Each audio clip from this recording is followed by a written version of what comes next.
everyone, welcome to Tax Tips Tuesdays. And on today, I wanted to talk to you about deductions. We have two types of deductions. There is standard deduction and itemized deductions. Now, what deductions do is it takes an amount off of your regular gross income that will not be included in the taxable income. Now, for a standard deduction, there is a standard amount based on your filing status. If you are 65 years or older and blind, then you would be able to get an additional deduction on top of the standard deduction on your gross income so that it won't be involved in your taxable income.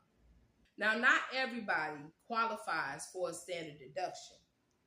For example, if you're married filing separately and your spouse itemizes their deduction, then you have to itemize your deductions too. Now, if you are a non-resident alien or even a dual citizens alien, you cannot file standard deduction. And lastly, you cannot file standard deduction if you have a short-term year.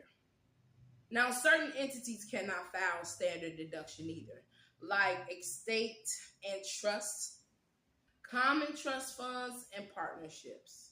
Now, with standard and itemized deductions, you will usually pick the one that will give you back a higher deduction on your taxes. Now, with itemized deductions, you'll be able to deduct certain things off that you spent your money on throughout the year. For instance, it will be medical and dental care expenses. It will be any charitable contributions you have made, whether it be cash or non-cash. Then we have the home mortgage interest. You'll be able to have as a deduction.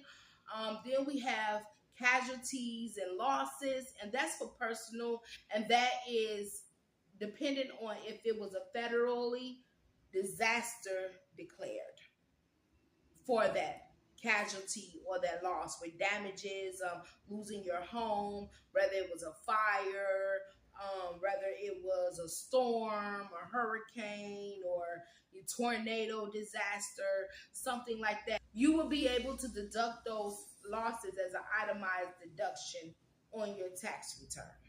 Other types of itemized deductions that can be used is federal estate tax on income, fines or penalties, gambling losses up to your gambling wins, and you will have to inform IRS of all your gambling wins in order to claim.